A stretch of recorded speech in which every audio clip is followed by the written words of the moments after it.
The storm had been brewing all afternoon, rolling in from the black horizon like a herd of restless cattle, and by nightfall it broke loose over the frontier town.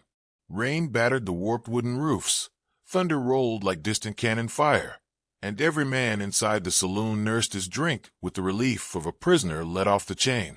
Elias Kane sat at the far end of the bar, his shoulders hunched, had brim pulled low, the glass of whiskey in front of him already half gone. He was a man who had ridden long miles and longer years, a man trying to drink away a history that clung like burrs to his hide. The door swung open with a shriek, and for a moment the storm itself seemed to enter. A young woman stepped inside, drenched to the bone, strands of black hair plastered to her face. She moved slowly, deliberately, eyes fixed on Elias, as though she had crossed miles of wilderness only to find him.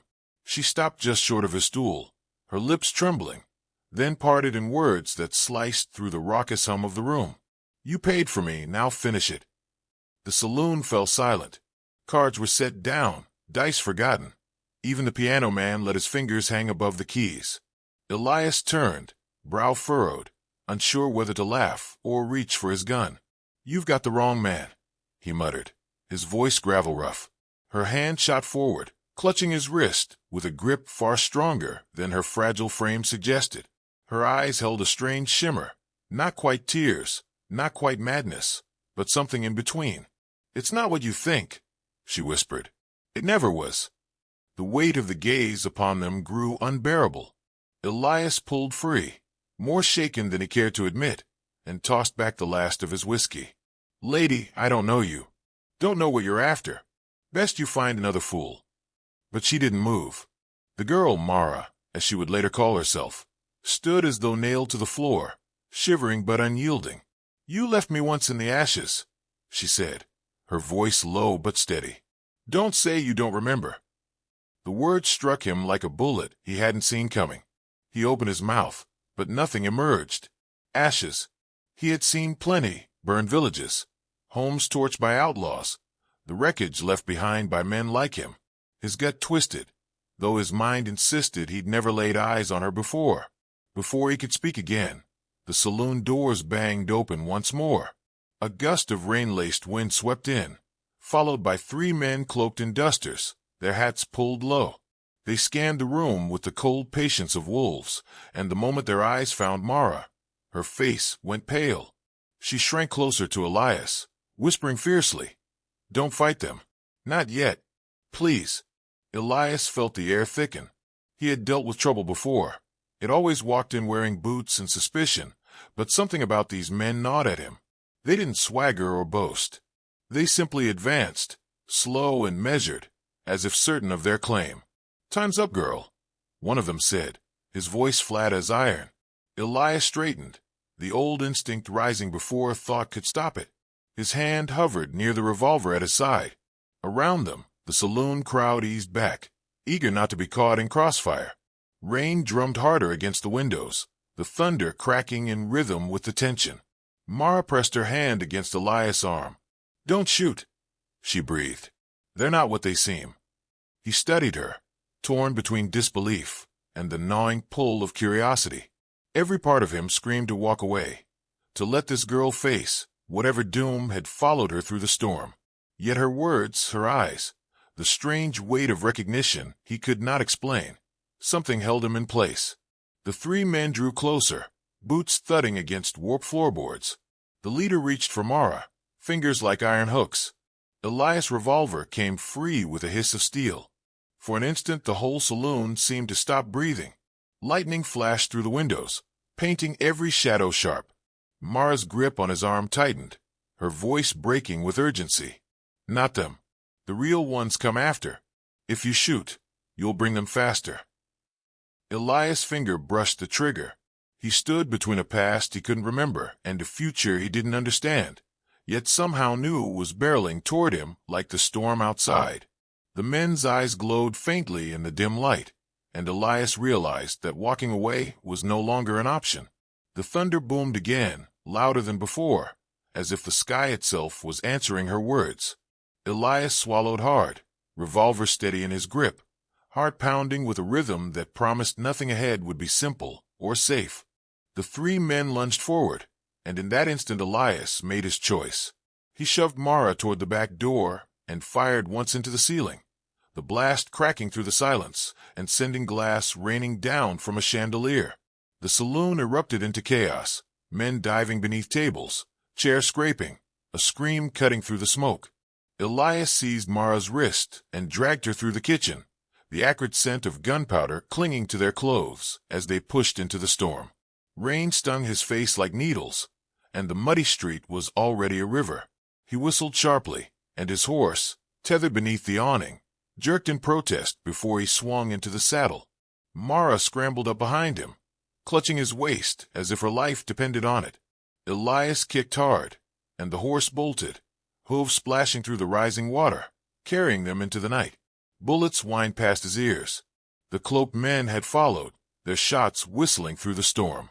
Elias leaned low, urging the horse faster, weaving through back alleys and abandoned wagons. The storm swallowed most sounds, but he could feel pursuit dogging them, relentless as hunger. They rode hard until the town's lantern lights shrank behind them, and only the moan of the wind and the crash of thunder remained. Elias slowed, scanning the horizon. His chest heaved, breath clouding in the cold air, and Mara pressed her forehead against his back, trembling. "Who are they?" he demanded, his voice sharp. "And why in hell do they want you?" "They're not men anymore," she whispered. "Not in the way you think. They belong to something older, something cruel." Her words unsettled him more than the chase. He had seen ruthless men, killers, bounty hunters, soldiers with dead eyes, but this was different. Still, he couldn't afford to sink into riddles. He needed answers, and fast. They found shelter beneath an outcrop of rocks, with a storm thinned to a cold drizzle. Elias lit a small fire, shielding it with his coat to keep the sparks alive. Mara sat close, her arms wrapped around herself, gaze fixed on the flames as though they held back more than just the cold. "You keep saying I paid for you," Elias said finally, his voice rough. "What do you mean by that?" Her eyes lifted, glassy in the flickering light. "Years ago, a bounty changed hands. Blood money. It bought me long before I was born. You didn't know. You couldn't have. But your choice carried me here." Elias stared at her, gut twisting. His past stretched before him like a battlefield littered with nameless dead. He had hunted men, taken contracts he never asked questions about, killed for gold that glittered brighter than conscience. But the thought that his sins had purchased her suffering, that was a weight even whiskey couldn't drown. "You think I remember faces?" he asked bitterly. "The men I put down? The money I took? Hell, girl, I don't even remember my own reflection half the time." "But you remember ashes," she murmured, and the image struck again. The burning homestead, the cries in the dark, a farmer's family torn apart by a bullet meant for his father. Elias had buried that memory deep, but she had unearthed it like bones beneath the sand. The storm eased, leaving only the sound of dripping water and the pop of burning wood. For a moment, silence hung heavy, until Elias muttered, "Maybe I should leave you to your fate. Maybe that'd settle the debt." Mara turned sharply, her voice fierce despite her fragility. "You already left me once. If you walk away again, there won't be anything left to save." The firelight carved shadows across her face, and Elias saw not madness but a resolve that mirrored his own, the kind that only comes from surviving the impossible. He rubbed his temples, cursing under his breath, before finally tossing a stick into the flames. "Damn you," he said softly. "I don't even know why I'm listening." A faint smile tugged at her lips. "Because you're still human." The word stung. He had not thought of himself as human in years, more a shadow dragging through towns, drinking away days until the past finally caught him. Yet she spoke as though she saw something left worth saving. The night stretched on, and with it came uneasy humor. When Elias cursed his horse for nearly throwing them during the chase, Mara smirked through her exhaustion. "Maybe it just doesn't like your smell." He raised a brow. "My smell kept us alive back there. Or maybe your smell got us noticed in the first place." Elias found himself chuckling, a sound foreign to his own ears. The levity lasted only moments, but it carved a fragile bridge between them, one built on something other than fear. As the fire dimmed, Mara tugged at the collar of her dress and exposed her shoulder. Etched into her skin was a scar, raw and jagged, shaped like a brand. But as Elias looked closer, he saw faint lines beneath it, markings that seemed to shift with the light, curling like smoke beneath flesh. He recoiled instinctively. "They carved me," she said quietly. "Marked me as theirs. But the brand is just the mask. What's underneath? I can't fight it alone." Elias forced himself to look, his jaw tight. Whatever had been done to her was no ordinary cruelty. It was deliberate, ritualistic, as though her body had become a ledger written in blood. The thought sickened him. "Why me?" he asked finally. "Why come to me of all people?" "Because the debt was yours," she said, "and because whether you want it or not, they'll come for you too." Thunder rumbled faintly in the distance, though the storm had passed. The sound felt less like weather and more like a warning.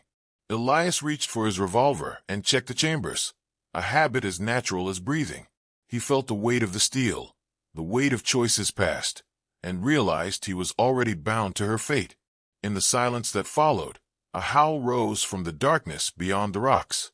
Not the cry of a wolf or coyote, but something deeper, twisted, almost human. Elias froze, his hand tightening around the revolver. Mara's face drained of color. "They found us," she whispered. "And this time, they won't wait for permission." Elias rose slowly, the firelight flickering against his weathered face. The night pressed close, heavy with unseen eyes. He knew the fight wasn't over, it was only beginning. The first shadow broke from the treeline, tall and skeletal, its outline warping in the firelight as though the night itself had grown claws. Elias fired without hesitation. The revolver cracked, smoke bursting from the barrel, and the thing staggered back before dissolving into mist. Another came from the left, its footsteps oddly silent, and then two more from the ridge above. Mara clutched his arm, chanting words under her breath, her voice trembling but insistent, carrying a rhythm Elias couldn't place. He moved like the hunter he once was, quick, precise, cold. Each shot landed, but the figures refused to fall like ordinary men. They bent, twisted, reformed, as though bullets only slowed them. Elias spat into the dirt. "Damn things don't know how to die right." "Because they're not meant to," Mara said, her chant breaking for a breath. "They were taken, hollowed out, bound to follow until the dead is claimed." The creatures surged again, and Elias dropped low, driving his knife into the nearest one. The blade met resistance like wet clay, sliding through flesh that wasn't flesh. The figure howled, smoke pouring from its mouth, and Mara's chant rose louder, wrapping the battlefield in sound. The remaining shadows faltered, retreating a step before vanishing into the night as suddenly as they had come. The silence afterward was suffocating. Elias crouched, wiping his blade, his heart hammering. He had seen men torn apart in ambushes, horses gutted in raids, but never anything like this. He turned to Mara, who was slumped against the rocks, her lips pale, her breath ragged. "What in God's name are you?" he demanded.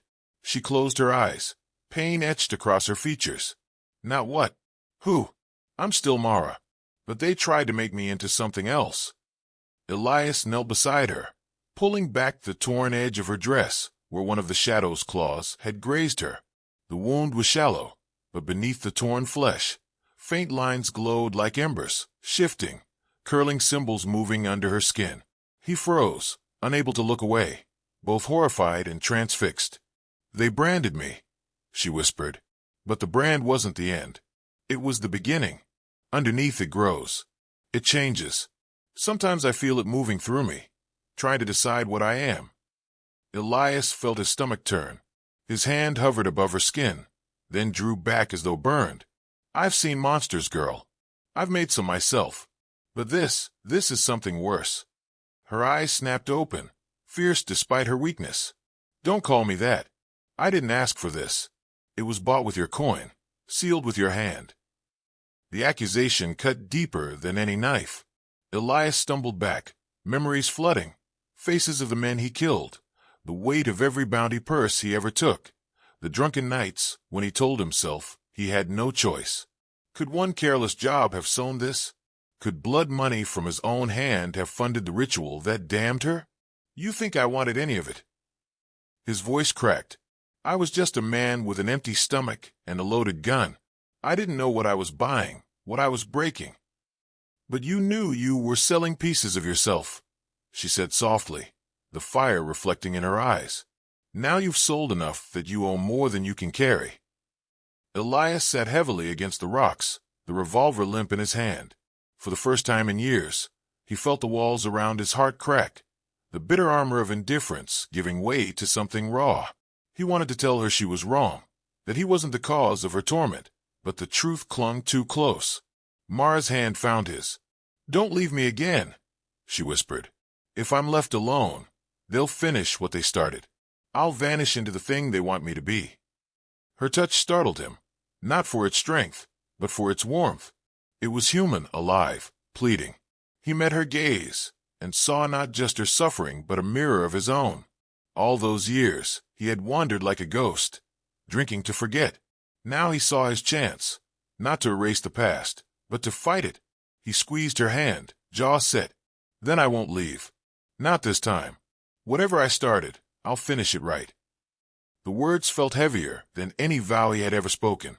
The fire flickered low, the storm long gone, but unease lingered in the air like smoke. Somewhere beyond the rocks, a horn's mournful cry rose, echoing across the valley. It wasn't a wolf or beast, it was human, commanding a signal. Mara stiffened. They're calling the others. Elias rose, revolver steady, though his gut churned. Others. Dozens, she said, her voice hollow with dread. They're gathering everyone the society sent after me. This was only a taste. The cry carried again, closer this time, and Elias knew the night had merely offered them a reprieve, not safety. He reloaded slowly, each click loud in the silence. Mara sat shivering, clutching her torn dress around her, her eyes fixed on him with a mixture of fear and fragile hope. For the first time in years, Elias Kane felt something stir inside him that wasn't bitterness or guilt. It was resolve. He had stumbled into a debt written in blood, but perhaps in paying it, he might reclaim the last shred of his humanity. The horn sounded once more, joined now by the faint drum of hooves on the earth. The valley trembled with the approach. Elias tightened his grip on the revolver, his shadow stretching long in the dying firelight. The battle hadn't even begun, but already he knew. The road to redemption would be carved in gunfire and blood. The horn's call grew louder as dawn crept over the horizon, painting the desert in pale light. Elias guided Mara toward a weather-beaten cabin half hidden among the rocks, its roof sagging, walls scarred by storms and time. It wasn't much, but it was shelter, and shelter was enough when the world closed in. They forced the door open, the hinges groaning, and stepped inside to find dust, broken chairs, and a hearth long cold. Elias shut the door with care, then turned to her with the eyes of a man preparing for the inevitable. "This'll hold them for a spell," he muttered, scanning the weak timbers. "Long enough to make a stand." Mara lowered herself into a corner, shivering, her face drawn and pale. Yet there was steel in her eyes, a quiet determination. "You don't have to do this," she said. He crouched to meet her gaze. "Yes, I do. I spent my life pulling the trigger for coin, never caring who bled. Now I know what that bought, what it cost. This time, I aim to pay in full." She looked down at her hands, pale fingers twisting together. "They'll use me against you. That's what they've always done. If I give in to what's inside me, you'll have no chance." Elias leaned back against the wall, checking his revolver, rolling the bullets in his palm. "Then don't give in. You're stronger than they think. Stronger than me, maybe." A shadow of a smile passed across her lips. "That's a foolish thing to believe." He smirked faintly, though his voice stayed grim. "Most of what's kept me alive has been foolish." They worked together in silence after that. Elias dragged a broken table to block the windows, stacked chairs into barricades, and lined his spare cartridges across the sill. Mara tore strips of cloth from her dress to bind her wounds, though her hands shook as she worked. Now and then Elias caught her staring at the strange markings beneath her skin, the shifting shapes that glimmered faintly in the dim light. as though the thing inside her stirred restlessly with every heartbeat. The sound of hooves drew closer, a steady drumbeat rising with the morning sun. Elias took position by the window, jaw clenched, eyes scanning the horizon. Dust plumes swelled in the distance, riders, dozens of them, their dark shapes blotting the dawn like a storm made flesh. "Stay low," he told her. The first shot cracked against the cabin wall, splinters exploding into the room. Elias answered in kind, his revolver spitting fire. One rider toppled from his horse, the others fanning out to encircle the cabin. Gunfire roared, filling the air with smoke and thunder. Elias moved like a machine wound too tight, firing, reloading, moving again. Each squeeze of the trigger was a prayer and a curse, a desperate attempt to hold back the tide. The cabin shook under the onslaught. Bullets tore through planks, glass shattered, dust stung his throat. Mara clutched the floorboards, whispering, trying to steady herself. When a rider forced the door open, Elias met him with a shot to the chest, then another to the head, kicking the body back into the dust outside. But they kept coming. Shadows swarmed, relentless, their faces blank beneath wide-brimmed hats. Elias fired until his hands bled, until the revolver scorched hot in his grip. Still they pressed in, climbing through windows, tearing down the barricades. "Elias!" Mara cried. He turned and saw her glowing. The shifting patterns beneath her skin flared, lines of fire coursing through her arms and neck, her eyes alight with something unearthly. She rose slowly, her body trembling, but her voice clear. "They won't take me." The room erupted in light as she unleashed it. A wave of energy blasted outward, knocking riders from their feet, sending shadows shrieking back into the dawn. For an instant the battlefield was silent, dust swirling in the air like smoke after a cannon blast. Elias staggered, half-blinded, yet still he stood. Mara collapsed to her knees, gasping, her strength spent. Elias stumbled toward her, placing a hand on her shoulder. "You held it back," he said softly. "You fought it." Her gaze lifted, filled with tears. "Not without you. You anchored me." Before he could answer, another shot rang out. Elias jerked, pain flaring hot across his ribs. He staggered back, clutching the wound, blood blooming across his shirt. Mara screamed, crawling to his side as he sank to the floor. The last of the riders fled, scattered by the dawn and her power, but the damage was done. Elias coughed, tasting iron. He looked at her, forcing a smile through the pain. "Looks like I won't be around to see the end of this." She shook her head fiercely, tears streaking her cheeks. "Don't say that. You can't leave me, not now." His voice dropped to a rasp, but his eyes burned with clarity. "You weren't bought, Mara. You were stolen, twisted by men who thought souls were coined to trade. But you're free now. You're yours again. Don't let them take that away." She pressed her forehead to his, sobbing. "You gave me back my choice." His hand brushed her cheek, the last strength fading from his fingers. "And you gave me back my soul." His eyes fluttered, then closed, his body going still in her arms. The dawn broke fully, sunlight spilling across the blood-soaked earth, illuminating the cabin where the echoes of battle still lingered. Mara sat motionless for a long time, holding him, the fire inside her quiet now, subdued. Outside, the desert stretched vast and endless, but for the first time in years she felt untethered, her chains broken. When she rose at last, she did so with purpose. She covered Elias with his own coat, pressing his revolver to his chest, a warrior laid to rest. She stepped outside into the light, the dust settling around her like ash, and breathed deep. She was alive, scarred but her own, and she would carry his vow forward. From somewhere beyond the desert, the faint cry of a crow echoed, sharp and haunting, as if the world itself acknowledged his passing. Mara lifted her head, eyes burning with new fire, and walked into the horizon. And then a voice, his voice, lingered like smoke on the wind, a whisper meant not for her, but for all who had followed their tale. We spend our lives chasing coin, chasing shadows, until we forget what matters. But debts come due, one way or another. Redemption isn't given, it's taken, carved out of the dark by those willing to pay the price. Remember that, stranger. And if this story moved you, Don't forget to like, subscribe, and share your thoughts in the comments. Every tale, like every soul, deserves to be remembered.